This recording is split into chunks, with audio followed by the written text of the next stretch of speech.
then we'll be using also our okonomiyaki sauce from Otafuku in our Japanese mayo ozaki brand. Okay. So first, you need a hot pan. Yan. Painitin lang natin siya ng English. we'll be needing a hot pan. And then we put oil. What oil? What kind of What kind oil? of oil? What kind of oil? Depends on you. Or vegetable? I'm using canola oil from King Chef. Wow! Okay. While we're waiting for the pan to be hot, we'll be mixing our okonomiyaki flour here in a bowl. What's the measurement?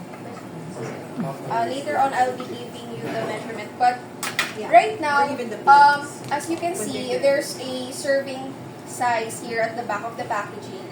If you want one okonomiyaki just for your snack, you can divide it into 6. So, there. And then, next we'll be adding egg. It is a mixture of egg and water. And then, make sure to mix thoroughly so there will be no lumps. Wow, lumps. Some? Lumps. Lumps. Sir, lumps. Nasa likod. Like your head. Andyan ito. Divided into 6 lang. So the one that I'm making is good for 1 serving.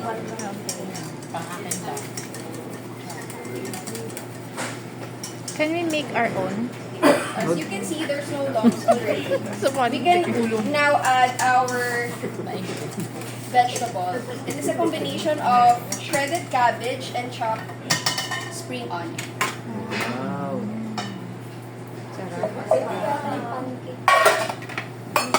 Amazing. Not yet. Siya pwede daw doon sa pancake. Pancake lang. Walang hahalo. Why not? Oh, why not? Pwede pancake na yan. Pinasya ko ng hihag. Parang nagluto ako niyan. Pero hindi pwede sa pancake. Ano yan? Itong flour. No, it can't. It has dashi inside. It has veggie and it has salt. So the answer is no. No, bilis ka usap. If I want my hot cake salty, it can be. You can actually make okonomiyaki, you know, from scratch. You mix cornstarch and then flour, some salt, lagyan yung konting dashi. Also, you can. If you're gonna use that for pancake, one, it has dashi. Second, it has cornstarch in it. So it's not gonna fluff or alsa, or it's gonna level. Okay, so now as you can see, it's already mixed thoroughly. Make sure that the wet ingredients is incorporated with our vegetable. Now our pan is hot. We can now put our okonomiyaki. Cabbage yun, no? Yan, videoan nyo na. Pakita nyo na sa kliyente nyo.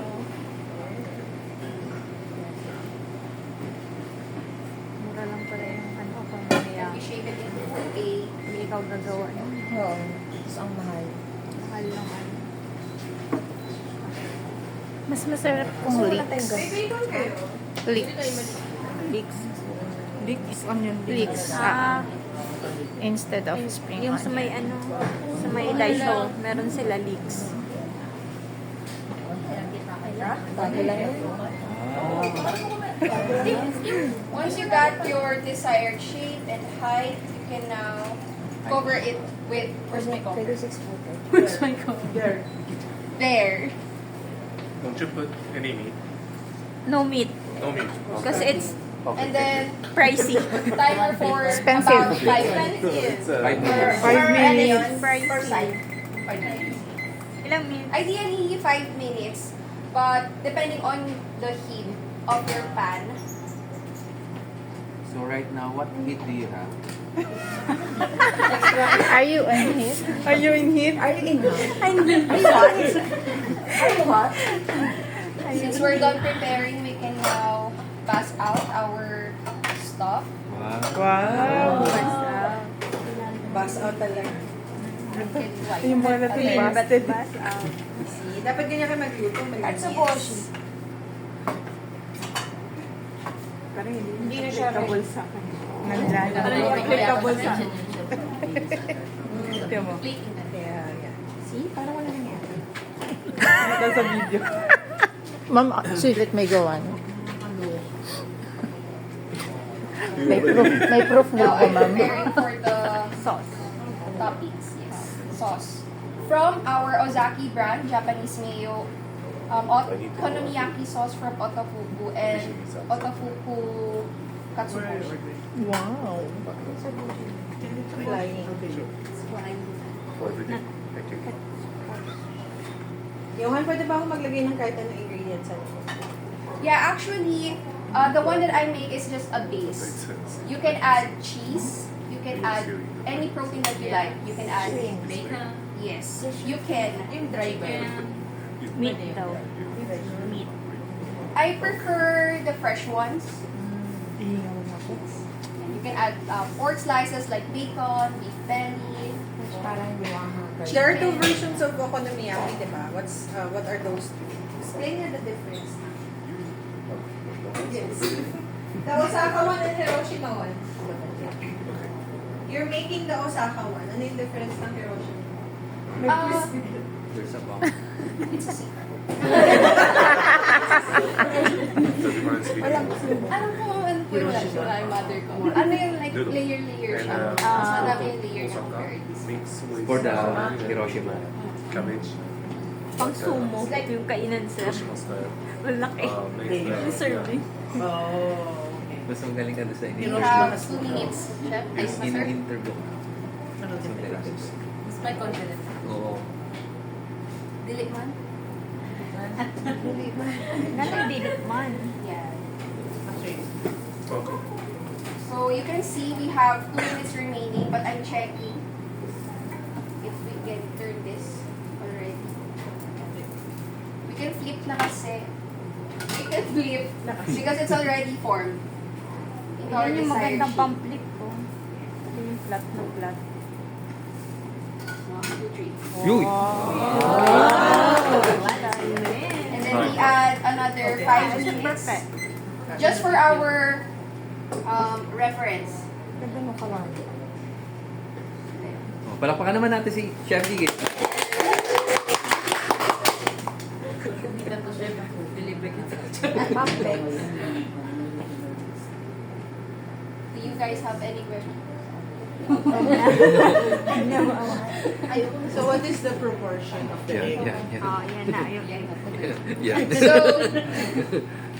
So this 1 pack is good for 6 servings. So as you can see, the 1 serving is good for at least 2 person already, since it's already big enough. If you want to get 1 snack, now you can divide this into 6 servings. So the one I'm showing right now is a portion of 6 servings. So we need 180 grams in total. Divided into 6, it's about 30. yeah 30 grams. Thank you guys so much. And then this one is a mixture of egg and water. ilang egg yan? For serving you just need 1, 1 egg. and for water about 40 ml of water. Anong size ng egg? About medium size.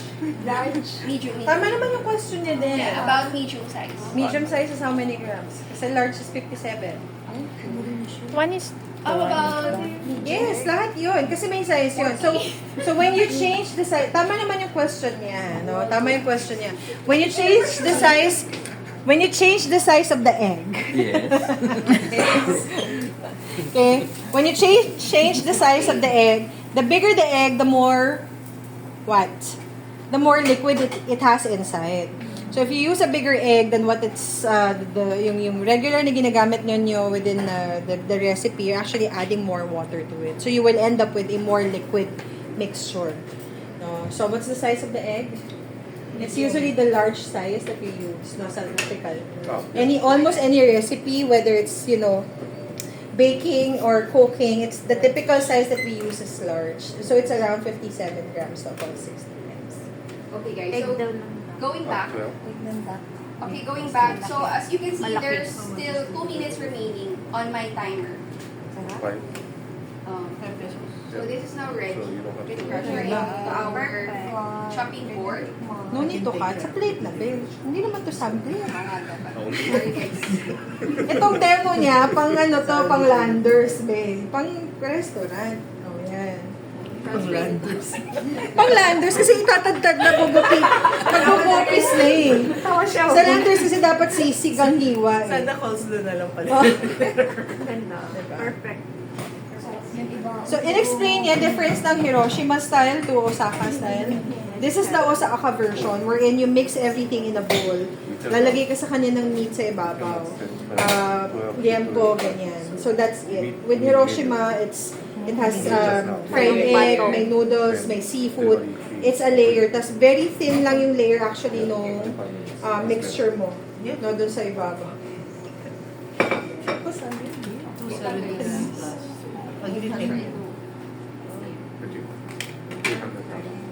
Yan. O, diba? Very landers. 300. Pag landers, pag 30 tao ka, hihiwain niya yan eh. Ganun-ganun. Okay. Oh, warm is much worse. So, Okay. right now I'm assembling our okonomiyaki using our Otafuku okonomiyaki sauce. Dami ah. We need Pagka- generous amount of sauce. Ayan, sagot ka tuloy. Generous daw dapat. Pang kamag-anak. Siyas maumay yun, dami. Too much. Too much. Brush lang, be. Brush lang. Tama na.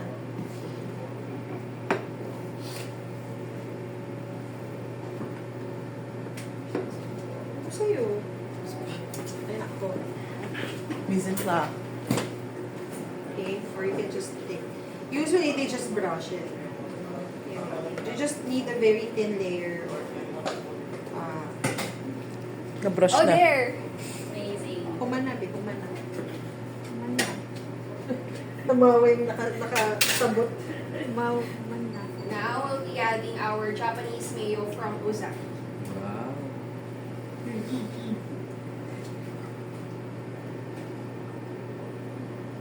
Smiley face. Smiley. Pag sa bata, sa pancake. And then, Suboshi. we're gonna put some design.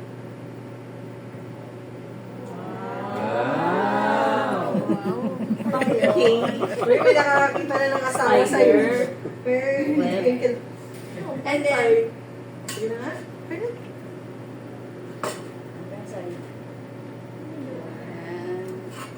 and then we'll top it with our Ozaki Ozaki ka dyan. Otafuku Katsuboshi. There's also Yamato na katsuboshi. And then you put aonori also on top. Benishoka. And benishoka. Okay, one of the things that we don't have right now would be benishoka.